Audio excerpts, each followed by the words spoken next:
Hello friends, welcome to my channel. இன்றைக்கி நம்ம கடையில் வாங்குகிற மாதிரியே ஒரு சாம்பார் ரெசிபி ஒன்று எப்படி செய்யலான்னு பார்க்கலாம். இது குயிக்காக ஈஸியாக நம்ம அவசரத்துக்கு நமக்கு எதுவும் ஒரு அவசரம்னா இந்த மாதிரி ஒரு சாம்பார் ஒன்று வச்சிங்கன்னா இது சாதத்துக்கு இட்லிக்கெல்லாம் ரொம்பவே நல்லாயிருக்கும். அதுக்கு நான் ஒரு குக்கரில் தேவையான அளவு எண்ணெய் ஊற்றிக்கிறேன். ஊற்றுனதுக்கு பிறகு இதில் நம்ம கடுகு, அது கூடவே கொஞ்சமாக வெந்தயம் சேர்த்துக்கணும். சீரகம் நிறைய சேர்த்துக்குங்க. இந்த சீரக வாசத்தோடு இந்த சாம்பார் இருக்கும்போது ரொம்பவே டேஸ்டியாக நல்ல வாசனையாக இருக்கும் சாம்பார். இதெல்லாம் நீங்கள் போட்டு செய்யும் பொழுது நல்லாயிருக்கும். கடுகு, அது கூடவே கொஞ்சம் லைட்டாக 2-3 வெந்தயம் போட்டுக்குங்க. சீரகம், உளுத்தம்பருப்பு போட்டுக்குங்க. போட்டுட்டு இப்போ நம்ம சின்ன வெங்காயம் போட்டு இந்த சாம்பாரை செய்ய போகிறோம். அப்போ தான் ரொம்ப நல்லாயிருக்கும். சின்ன வெங்காயம் நல்லா நீங்கள் இதை 2ஆக கட் பண்ணியும் போடலாம், இல்லாட்டி முழு சின்ன வெங்காயம் போட்டு கூட செய்யலாம். இந்த மாதிரி சின்ன வெங்காயத்தை போட்டு நல்லா மிக்ஸ் பண்ணி எடுத்துக்குவோம். இப்போ சின்ன வெங்காயம் நல்லா எண்ணெயில் வேகும் பொழுதே நம்ம கொஞ்சம் வெள்ளைப்பூடும் கருவேப்பிலும் சேர்த்துக்குவோம். சேர்த்ததுக்கு பிறகு இதையும் நம்ம நல்லா எண்ணெயில் கொஞ்சம் வதக்கி விட்டுட்டு கத்திரிக்காய் கொஞ்சமாக பொடியாக கட் பண்ணி வச்சு அதையும் இதில் நீங்கள் சேர்த்துக்குங்க. கத்திரிக்காய் போட்டு செய்யும் பொழுது இந்த சாம்பார் ரொம்ப டேஸ்டியாக நல்லா இருக்கும், வித்தியாசமாகவும் இருக்கும்.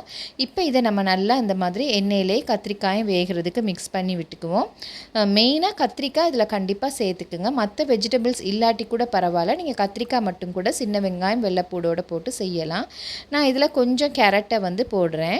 கொஞ்சம் கேரட், அது கூடவே கத்திரிக்காய், சின்ன வெங்காயம் சேர்த்துருக்குறேன்.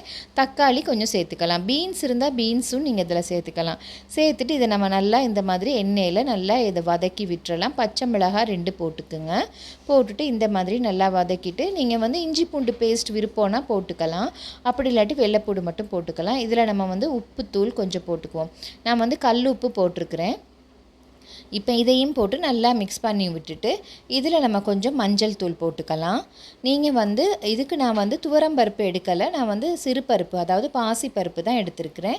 இது கூட நான் வீட்டில் அரைச்ச மசாலா தூள் போட்டிருக்கிறேன். உங்களுக்கு அப்படி வீட்டில் அரைச்ச தூள் இல்லாட்டி நீங்கள் மசாலா தூள் 1 டீஸ்பூன் அளவுக்கு மாதிரி போட்டுக்குங்க. போட்டு முதல்ல கொஞ்சம் எண்ணெயிலேயே இதெல்லாம் வதங்கி விடணும். நல்லா எண்ணெயில் வதக்கிடணும். டக்குன்னு நம்ம தண்ணி சேர்த்துடாமல் எண்ணெயில் வதக்கிட்டு இப்போ இந்த பருப்பை நம்ம போட்டுக்க போகிறோம். சிறு பருப்பில் நம்ம அவசரமாக நம்ம வெளியில் எங்கேயும் போயிட்டு வந்தோமா, நமக்கு ஒரு சாம்பார் ஒன்று தேவைன்னு நீங்கள் நினச்சிங்கன்னா சிறு பருப்பை டக்குன்னு கழுவிட்டு இந்த மாதிரி வெங்காயம், அது கூடவே தக்காளி, வெள்ளைப்பூடு, பச்சை மிளகாய் மட்டும் போட்டு கூட நீங்கள் இந்த சாம்பாரை செய்யலாம். ரொம்பவே குயிக்காக ஈஸியாகவும் செஞ்சிடலாம். நமக்கு தோசை மாவு இருந்தால் இந்த மாதிரி ஒரு சாம்பார் ஒன்று செஞ்சிட்டிங்கன்னா குயிக்காக இட்லி தோசைக்கு ரொம்பவே குயிக்காக செஞ்சிடலாம். இப்போ இந்த மாதிரி எல்லாம் நல்லா வதக்கி விட்டுருங்க. வதக்கி விட்டதுக்கு பிறகு நம்ம இதை குக்கர்லேயே வச்சு செஞ்சோம்னா ரொம்ப ஈஸி. குக்கர் இல்லாதவங்க பாத்திரங்களில் கூட நீங்கள் வச்சு இதை செய்யலாம். இப்போ பாருங்கள், இதை நல்லா ஒரு கொதி வர விடணும். நல்லா கொதிக்க விட்டதுக்கு பிறகு நமக்கு தேவையான அளவு தண்ணி ஊற்றிக்குங்க. கொஞ்சம் பெருங்காயத்தூள் சேர்த்துக்குங்க. நல்லா கொஞ்சம் காரமாக வேணும்னா நீங்கள் 1 ஸ்பூன் மிளகாத்தூள் கூட போட்டுக்கலாம். நான் பச்சை மிளகாய் போட்டிருக்கிறதுனால போடலை, மிளகுத்தூள் கூட நீங்கள் போட்டுக்கலாம். போட்டுட்டு நான் இந்த சாம்பாரை 3 விசிலுக்கு மாதிரி வச்சு எடுப்போம்.